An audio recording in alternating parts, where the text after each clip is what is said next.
Привет, с тобой Анатолий, Жарпарком. Сегодня у нас обзор на интерьерный камин, который называется статика секста, производится ТМФ. И заодно захватим вот такую вот вещь, называется неандерталь. Это костровая чаша, но ее можно использовать с любым отопительным прибором ТМФ, потому что по дизайну подходит, и хранить в ней дрова, газеты, для того, чтобы все было красиво и стильно. Про вот этот вот камин есть огромное количество обзоров технических, как он устроен, из чего состоит, снятые в магазинах и в домах, и отзывы есть. Но я сегодня хочу сделать пламя, посмотреть, как что горит, и, в общем-то, понеслось.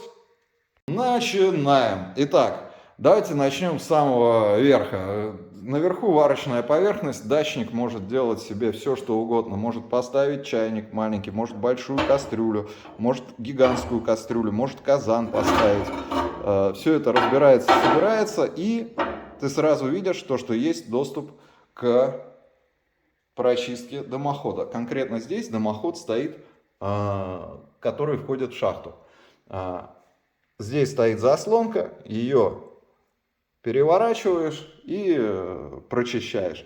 Это лист отбойника пламени, сделанный очень интересно, специально со щелями.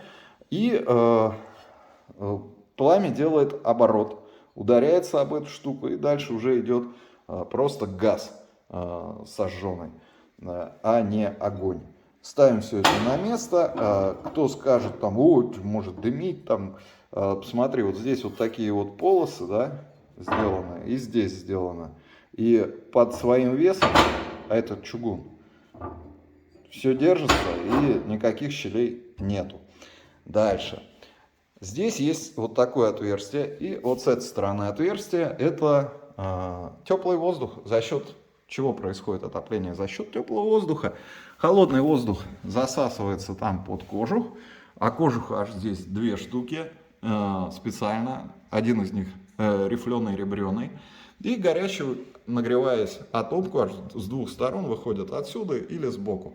Плюс еще есть излучение от огня. И сразу же переходим на огонь, на излучение. Посмотрите. Раз стеночка со стеклом, два стеночка и три стеночка со стеклом. Сам он очень компактный, чрезвычайно, и имеет еще определенные плюшечки. Давайте их посмотрим. Здесь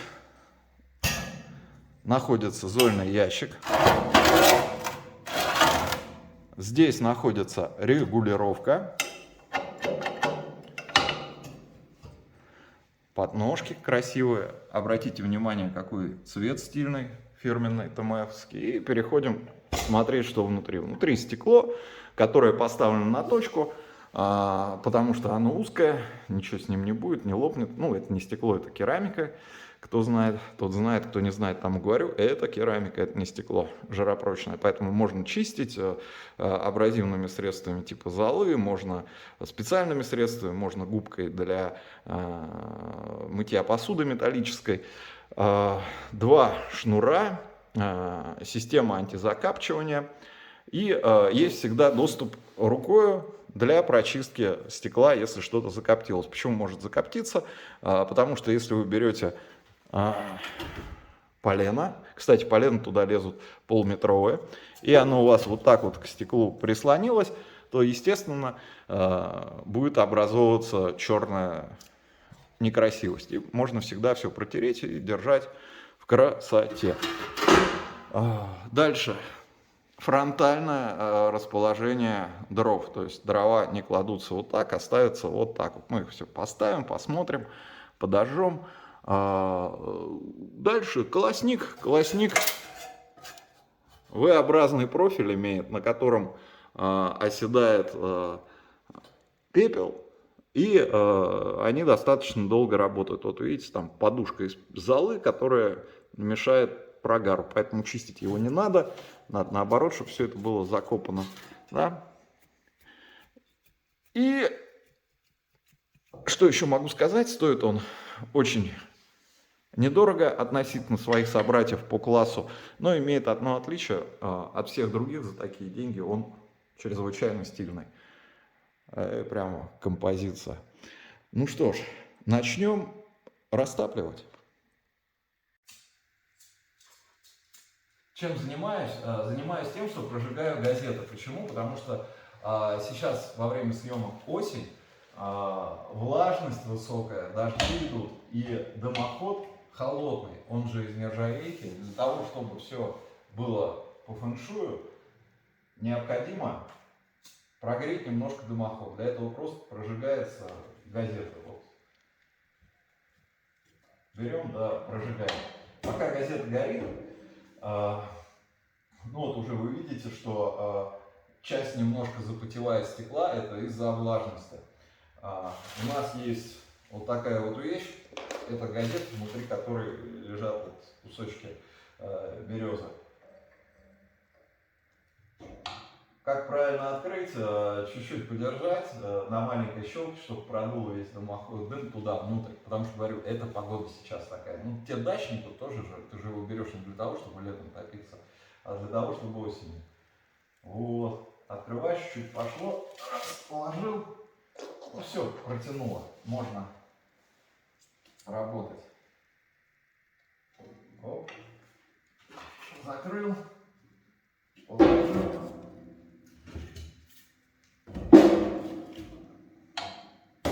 Все.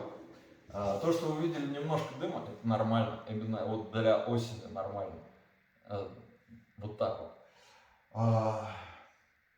Ну что, я еще, пожалуй, подложу всякой коры, там, вот этого приятного для горения дела. И еще дров наложу. И дров не жалко для теста. О. Сейчас это все прихватится через какое-то время. И мы посмотрим, как это все горит. Вот. Сейчас я выключил свет. На телефоне вспышку и просто покажу, как происходит процесс розжига. Почему именно вот так поставлены дрова, почему они опираются вон на ту стенку. Для того, чтобы они не опирались на стекло. Если они будут опираться на стекло, на керамику, то она будет закапчиваться. Это, повторю, нормально абсолютно. Поэтому, когда ты кладешь туда дрова, ты дрова прислоняй к задней стенке, как вот костерчик такой вот пионерский, и все будет отлично. Знаете, все прихватилось. Тут чисто, тут чисто, тут чисто. Тут чисто, тут чисто, тут чисто. Давайте посмотрим, что внутри. Ну, немножко дым будет, а может и не будет. О, дымоход прогрелся, теперь ничего не дымит. Тяга есть. То есть вот как я вам говорил, видите, вот толщина вот такая. Там находится стенка, конвектор вот такой вот гнутый и еще одна стенка. Воздух постоянно гуляет вот вдоль этой стены, вдоль всех стен. И из-за этого печка служит долго, этот камин, потому что постоянно стены охлаждаются. Вот можете посмотреть, что такое прогретый дымоход. Настежь открытое стекло, горение идет, а дымления нету. Это значит, что все, с тягой все нормально. И обращу внимание на стекло. Видите, рисую, это конденсат. Когда идет горение, образуется сажа и еще влажный воздух. И все это приводит к конденсату. Это не сухая сажа, да, а это именно влага, смешанная с сажей. Вот такая вот вещь происходит.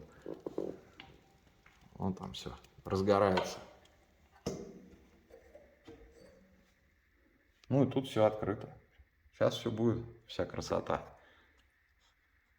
Я сейчас попросил выключить свет, чтобы вы смогли увидеть, как процесс розжига происходит вообще без света. Вот видео стало немножко таким не шибко красивым, да, но моя задача вам не интерьера, вот это вот все показать, не отрекламировать, а рассказать все, как по чесноку происходит. Вот мы видим фазу, когда все уже прихватилось и горение такое уже начинается активное, потому что открыта заслонка. Состояние стекла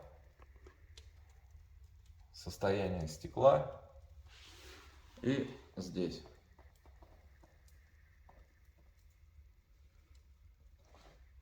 Горение нижнее, то есть не сюда мы поджигали, а как обычно поджигаем. То есть огонь идет вот так вот, ударяется о пластину пламя отбойника, и загибаясь, газы уже уходят в дымоход. Ну вот эта вот вещь прямо стильно выглядит, да и полезно. Ух.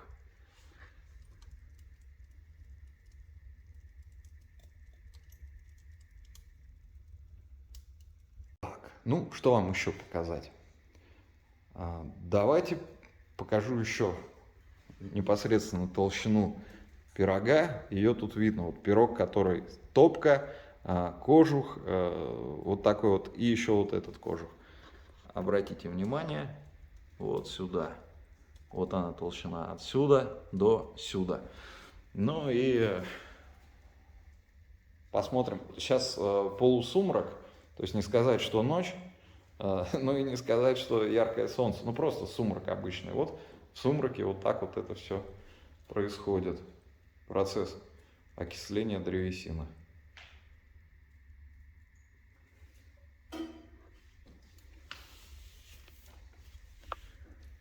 Мне так кажется, ну, в процессе выбора камина одна из основных вещей — это вот честно показать, как все работает.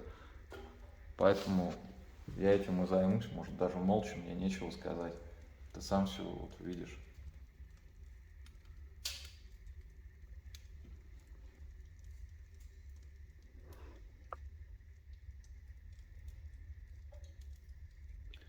Ну, я думаю, сейчас я немножко пламя увеличу за счет того, что возьму багаут, сделаю немножко щепы и очень резко увеличу именно вот эти вот всякие завихрения, потому что горение идет сейчас около стены. Это именно так и надо, так и правильно с точки зрения, чтобы не коптилось ничего. Вот видите, все вообще отлично. А я хочу прям, чтобы пламя бушевало, чтобы не верхнюю часть видно было, а чтобы еще вот тут вот все было. Так, смотрите, огонь горит вверху, внизу его нету. Как только я его буду переносить вниз, будут вот такие вот завихрения, красивые прям, но будет закапчивание с той стороны, где лежат дрова. То есть вот этот вот низ будет немного закопчен, как мне кажется. Давайте откроем. Чуть-чуть подержали. И открываем. Берем вот это вот все и просто кладем в самый низ.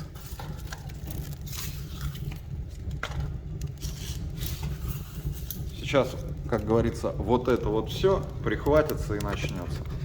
А мы увидим, что будет. Ну что ж, почалось. Да.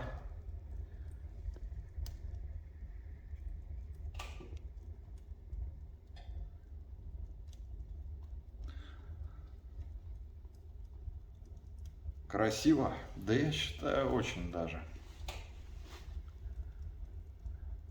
Ну и, наверное, сейчас я сделаю то, что делает, ну, любой дачник. Он пытается максимально заполнить топку дровами. Я бы не сказал, что это правильное решение. Но почему бы нет? Ведь немножко уже закапчиваться начинает. Здесь еще нет. Сверху уже чуть-чуть есть. Это все потому, что мы переносим потихонечку горение ближе к стеклам. Именно вот этой закладкой я и сделал вот такую вещь. Но, повторю, стекло можно прочистить, просто руку просунув. Ну, когда все остынет. То есть он идеален и оптимален для обслуживания. Ну что, берем, доставим. И так. Кстати, ручку нормально держу. Да, прежде чем поставил, обращайте внимание, вот основное стекло, вот состояние. Здесь чуть-чуть уже налет есть, небольшая какая-то налетина. С этой стороны вот так, а здесь все чисто.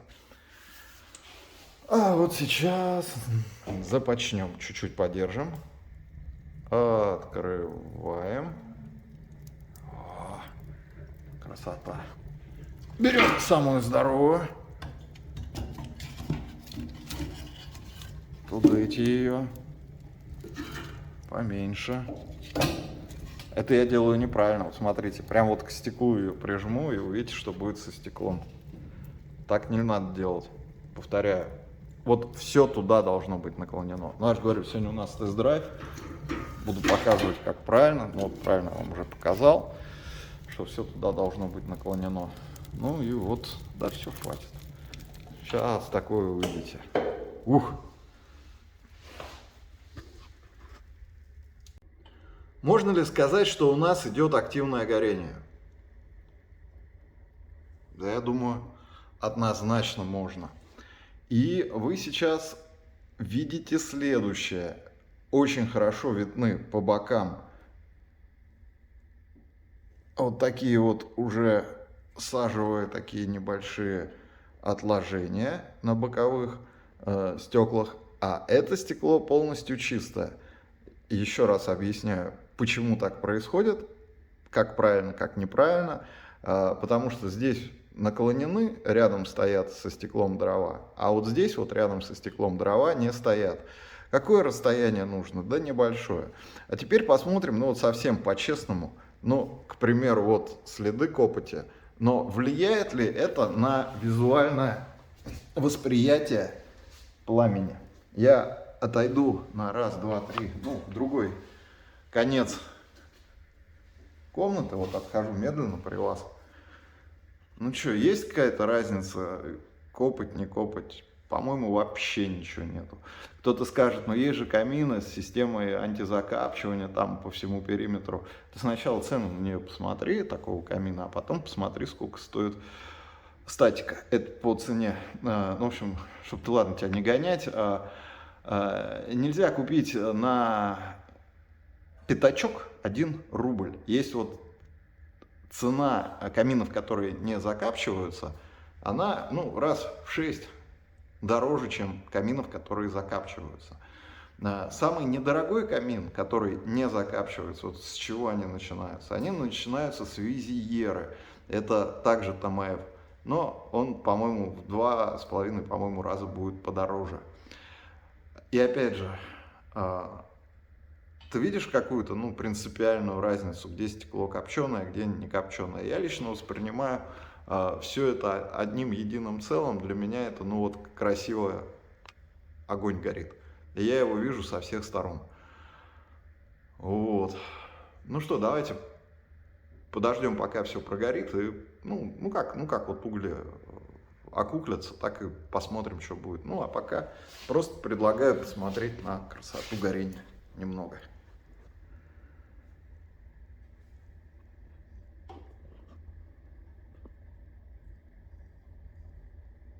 Да, и еще момент. Я тебе вообще не говорю, что это камин тления, который там на одной закладке будет работать 12 часов. Это интерьерный камин с функцией приготовления пищи для дачника. То есть его скорость горения, она высокая. И, к примеру, закрыв заглушку, ты не переведешь его в режим тления, ты его переведешь в режим экономного горения. Видишь, как пламя сразу изменилось. Из яркого оно стало малиновым. То есть ты просто как бы вот играешь огнем, как тебе больше нравится смотреть на него. А теперь мы опять переводим. О, раз, уменьшили, два, раз, два. Ух, прям отзывчивая какая вещь. Раз.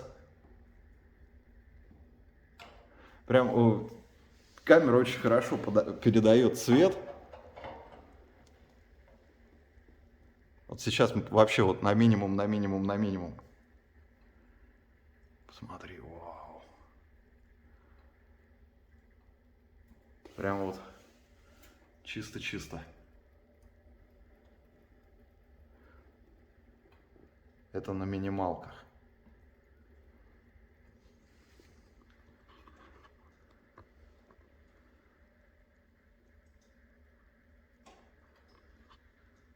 Я сейчас максимально далеко от камина специально отошел, вот на расстоянии. И что мы видим?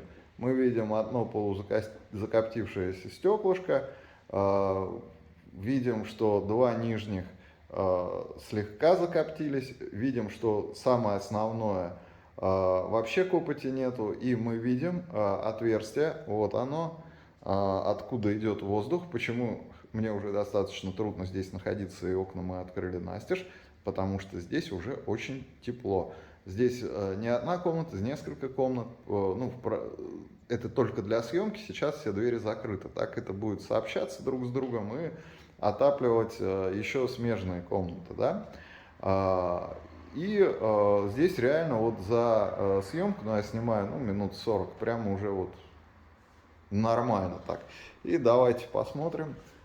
Я специально все снимаю сегодня без света, потому что это, говорю, не рекламный ролик. Это ролик, который чисто информационно-информативный. Тем более этих каминов различных статик в различных исполнениях продано уже очень много, и они давно уже есть на рынке. Поэтому если я где-то что-то, как говорится, совру, меня же спокойненько осадить можно в комментах. То есть владельцы, пишите, все ли так или все не так, где я что не так делаю. Это очень интересно будет и полезно для потенциальных покупателей. У нас же все для покупателя делается. Он у нас король, царь и бог. Итак, еще пройдемся вблизи. Здесь закоптилось, здесь начался процесс копчения. Ну, это видно по пленочке, по такой.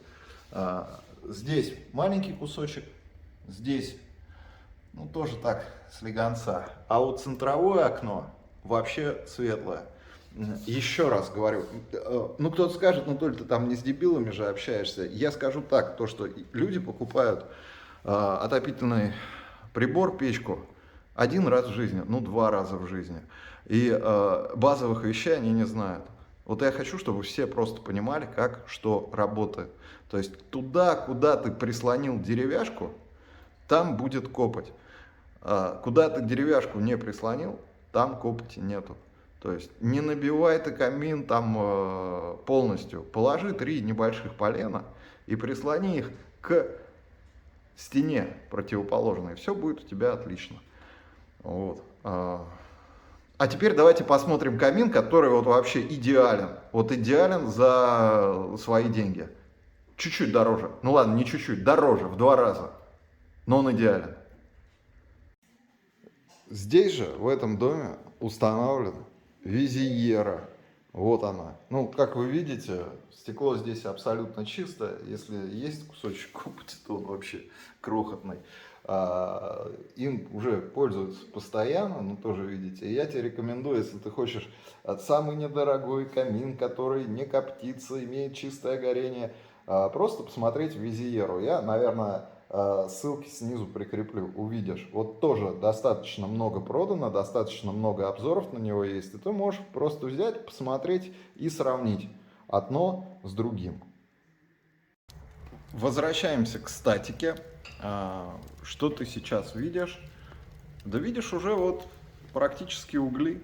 Я сейчас включу свет. Бам, бам.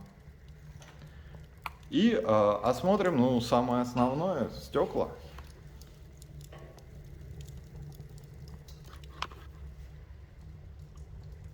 Полностью прозрачно. Ну, я еще и топлю на открытом забрале. Вот, видишь, здесь лежит кусочек коры и потемнение. Это потому что кусочек коры.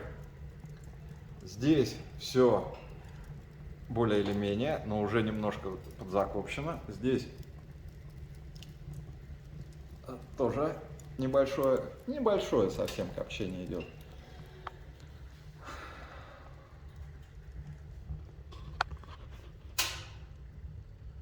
Чисто, чисто. Здесь даже раскоптилось. Вот. Прошло прилично времени. Как вы видите, дрова упали, превратились в уголь и сейчас просто догорают. И давайте посмотрим, опять же, на чистоту стекла, на все вот эти дела. Но я хочу сразу сказать, что я сейчас уже сижу с открытым окном. Очень жарко. Так, стекло фронтальное, чистое. Одно из стекол боковых немножко закоптилось. Это стекло раскоптилось практически, небольшие точечки. А вот это стекло очень интересно, с ним некие метаморфозы происходили. У меня немножко телефон вырубился от жара, от излучения, но я вам так словами расскажу. Вот тут вот лежал кусочек дерева, горел, вот так вот закоптился, и потом, когда уголь упал, раскоптилось. Дальше, с этой стороны, немножко черного, немножко видим вот эту вот часть закоптившаяся, там деревяшка лежала, горела, она и сейчас горит, вообще просто чистая. Здесь был достаточно большой кусок копоти, вот такой вот вы его видели, и он вот практически полностью раскоптилось стекло с небольшой точечкой. Почему все это дело происходит именно так? Да потому что у меня на всю катушку открыт подсос воздуха. И сейчас еще при освещении все посмотрим. Все чистенько. Ну, вот так вот пеплом покрыто. А вот это вот чистая часть.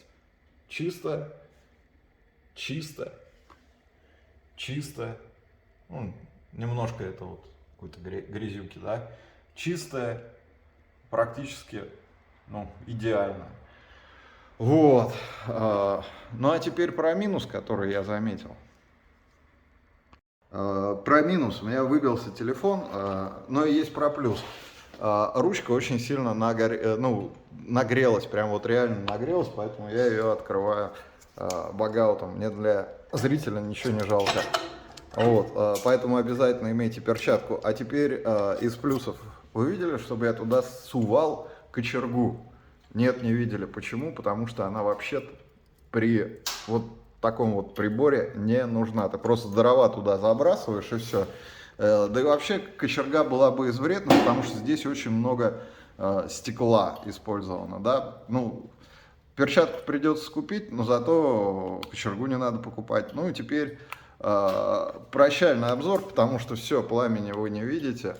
Понеслось смотреть. Все чисто. Это не в счет. Как было, так и есть. Полностью практически чистенькая. Тут тоже все чисто стало.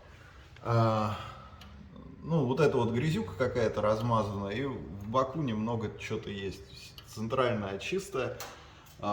Здесь практически полностью раскоптилась. Итого, вот смотрите, я грамотно топил, то есть, я не каминщик, я в каминах, вы сами, ребята, у меня обзоров практически не бывает, потому что я ничего не понимаю.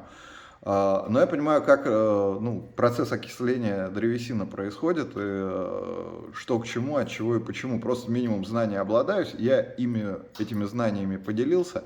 Они чрезвычайно простые для эксплуатации вот такой классной штуки. Дрова не должны касаться стекла. Они должны находиться хотя бы на расстоянии 2 сантиметров. Дрова, когда туда кладете, они должны опираться на противоположную от стекла стенку. Все. Больше никаких навыков, никаких знаний вам не нужно для того, чтобы все было чистенько. Если у кого-то коптится, попробуйте, вот сделайте так, как я вам говорю.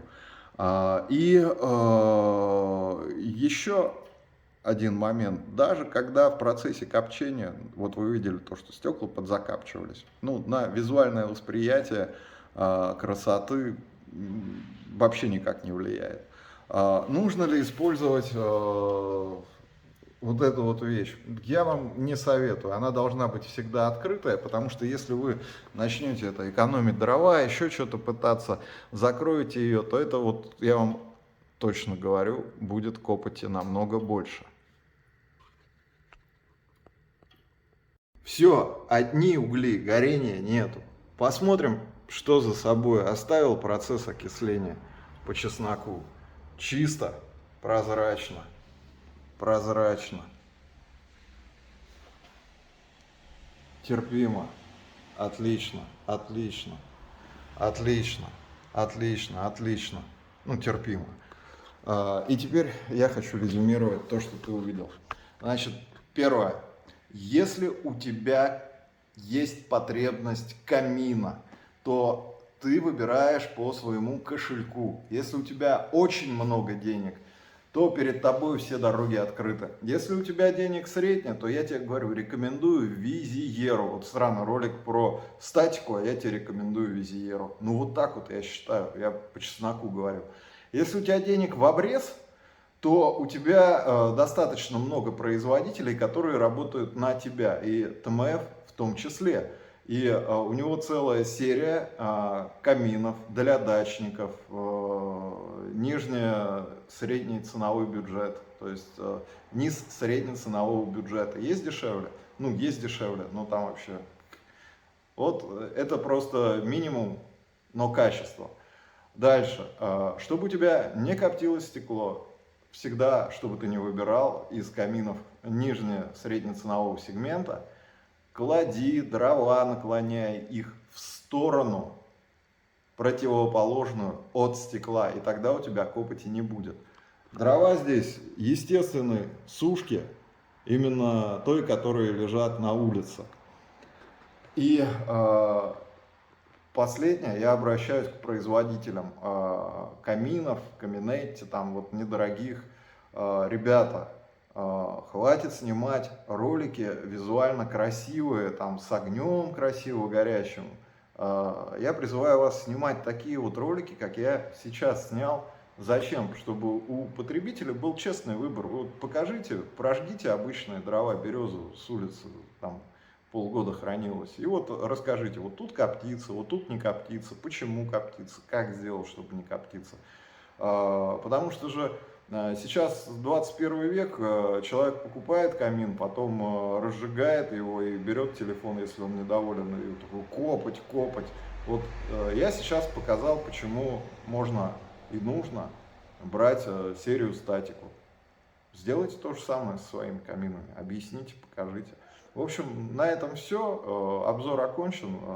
Давайте дизлайки, лайки. И главное, владельцы статики, напишите, что, как, к чему и почему. Ну вот, все. Пора домой. Рабочий день окончен.